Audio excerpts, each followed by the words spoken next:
Well, good afternoon, friends. Mark Holmes here. And as always, I want to thank you guys for watching, commenting, subscribing, and being part of the Joe Boo Sports Report. Without you guys, this literally does not work. I want to remind you, don't forget tonight, 9 o'clock Eastern, we'll be doing our live stream. I have my man DMV in the house. We'll be talking about this whole Russell Wilson, Deshaun Watson, Dak Prescott negotiations, as well as where do the Dallas Cowboys stand coming in free agency as we get closer and closer to the beginning of that. And of course, don't forget that tonight, behind me over here, you can kind of see up on the wall there's a hat rack as well as a hoodie rack.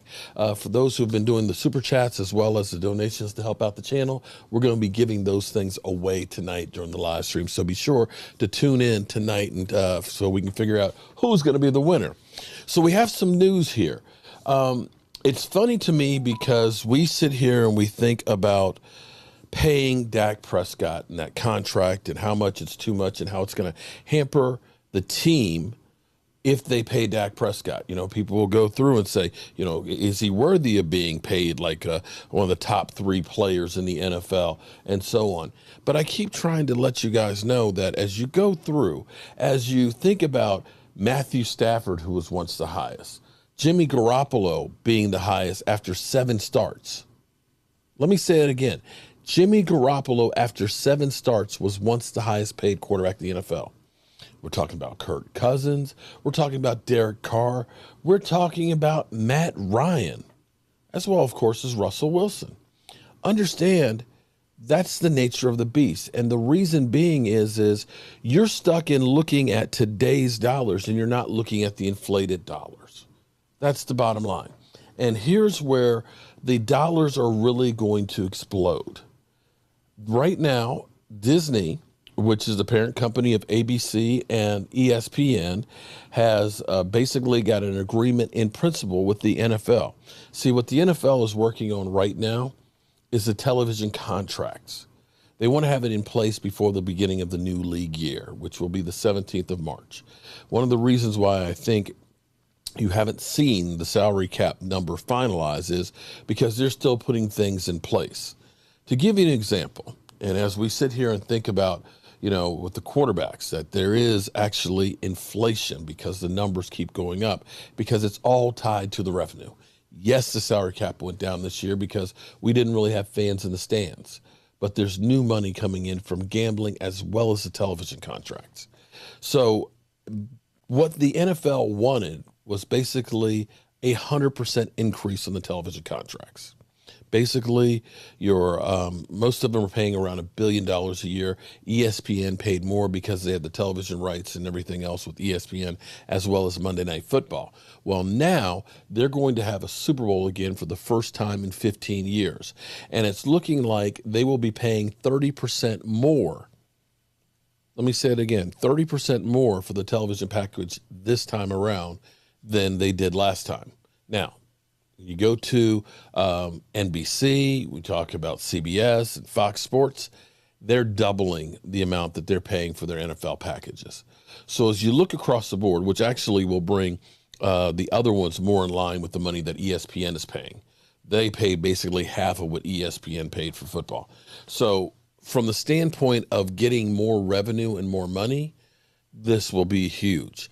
Add to that, of course, that extra game that we're going to be seeing. Guys, it's a 17-game schedule. It's 18 weeks.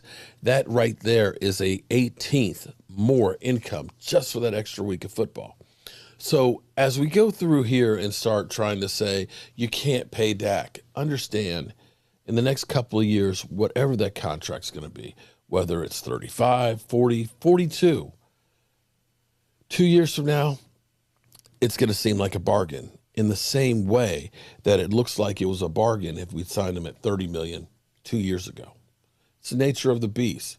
And the business of football is they're the kings. They know how to make money, and they're creating new avenues to make even more money. And you watch, it's going to get crazy when you see the numbers that people are getting.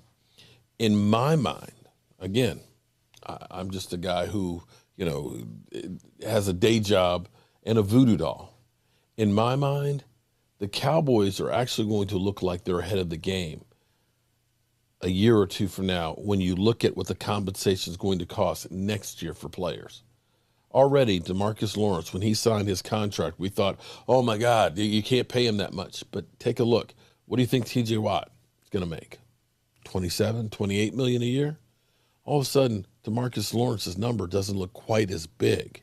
In fact, Khalil Mack's doesn't look quite as big when you start talking about 27. Hell, J.J. Watt's looking for 16 or 17 million right now. So, from the standpoint of being in cap hell, yeah, a lot of teams are in there right now, but you can actually be better off right now getting these deals done. So when the new CBA money rolls in the following year and everybody's going through with the free agents and trying to sign them, and they know that it's been, depressed for 2 years because of COVID, all of a sudden the numbers are going to go through the roof. You want to be ahead of the curve. And that's the thing with football. A play will work when you're ahead of the game. When you know what the other guy is going to do, you can be successful. And that's what you have to be from a management standpoint in the NFL. You can't just be thinking about this move. You've got to look at the big picture down the road and say, if I use that draft capital now, maybe that makes me better with these other guys as they mature. If I use this money now, it may put me against it for a year, but I can lock these guys in, and then come next year, I'm in a better position with having those guys done, that I actually have more money to spend down the road. And this is where the Cowboys need to be more forward thinking than just kind of reactive thinking. Be a couple of steps ahead of the game. Now, we'll definitely be talking about this, but again, this is huge news for actually all of us. And as we go through and we listen to what's going on about Dak Prescott's contract, the thing I will say is this. Everything you've heard has come from everybody but the Cowboys. The Cowboys, Dak Prescott, and Dak Prescott's people have said nothing about the contract negotiations, which to me says they're going well. In the same way, we haven't heard about the television contracts. Other than ESPN said, we're not doubling what we're putting in.